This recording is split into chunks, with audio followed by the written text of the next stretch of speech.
What if the biggest problem in your life is that you're taking life far too seriously? We spend so much time worrying about how we look, what others think, whether we're making the right choices, that we forget something essential. Life was never meant to be a strict exam. It was meant to be lived, explored, played with. And no philosopher understood this better than Friedrich Nietzsche. While most people drown themselves in seriousness, Nietzsche saw it as a trap, a prison built out of fear, guilt, and society's expectations. He believed that the moment we stop taking life so seriously, we begin to live with more courage, more creativity, and more joy. Today, we're going to decode exactly why Nietzsche thought seriousness is the enemy of a meaningful life, and why learning to take life lightly might be the most powerful shift you ever make. Friedrich Nietzsche wasn't a philosopher who sat comfortably explaining life from a distance. He lived inside struggle, illness, isolation, and constant inner conflict. And maybe that's why he saw something most people miss. Nietzsche noticed that human beings don't suffer only because life is hard. They suffer because they turn life into a heavy burden. From a young age, he rejected the idea that life should be lived according to fixed rules, moral cages, or borrowed beliefs. He believed these ideas crush creativity and replace living with obedience. To Nietzsche,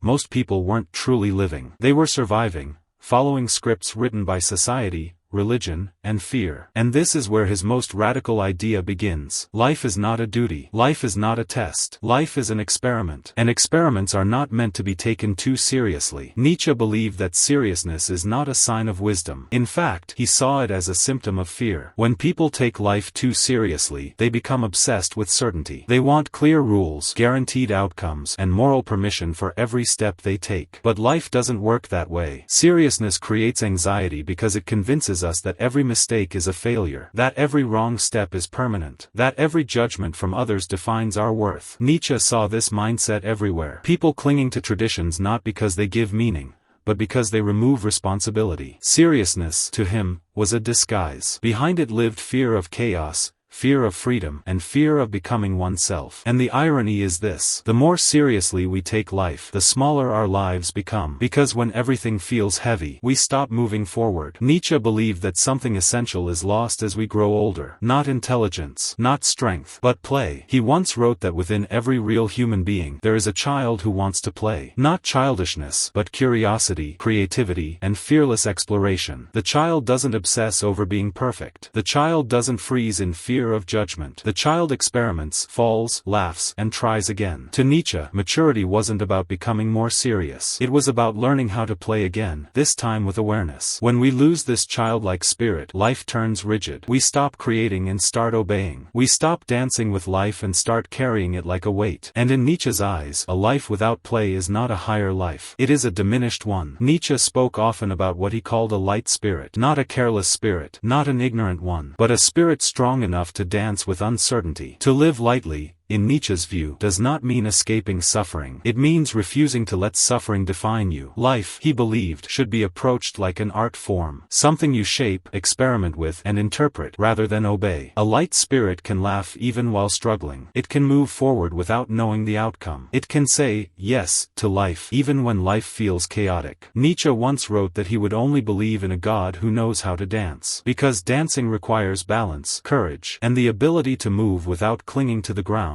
And that, to Nietzsche, was the true sign of strength. Nietzsche believed that seriousness slowly destroys the individual. Not all at once, but quietly. It begins with overthinking every decision. Then comes the fear of making mistakes. Then the need for approval. Before you realize it, you are no longer living your own life. You are performing it for others. Seriousness convinces you that you must have everything figured out before you begin. But Nietzsche believed the opposite. Clarity comes from action, not hesitation. Most people wait their entire lives to feel ready. And in that waiting, life passes them by. Nietzsche warned that when you sacrifice your inner fire for comfort and certainty, you trade vitality for safety. And safety, in excess, becomes a slow form of death. Nietzsche believed that life should be treated as an experiment. Not an experiment with guaranteed results, but one with courage. He rejected the idea that there is a single, correct, way to live. To him, that belief was a cage. Instead, he encouraged people to test themselves, to try, to fail, to transform. Every choice you make is not a final verdict on who you are. It is simply a hypothesis. And if it fails, you don't collapse, you adjust. This mindset removes the fear of being wrong, because being wrong is no longer a moral failure. It's part of discovery. To Nietzsche,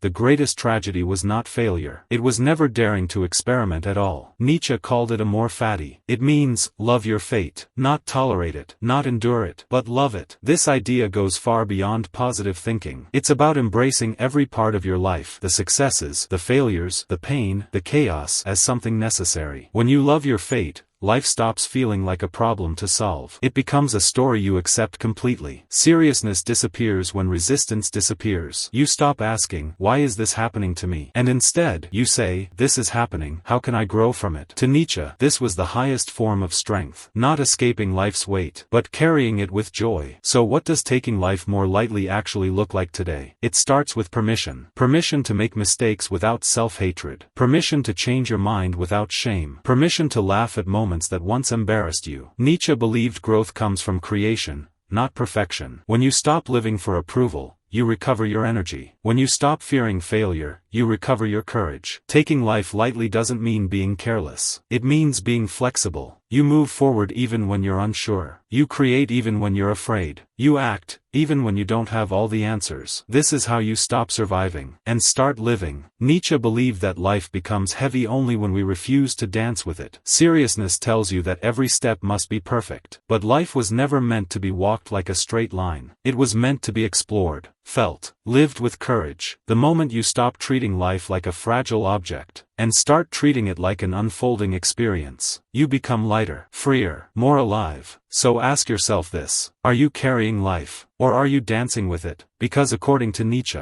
only those who learn to dance truly learn how to live.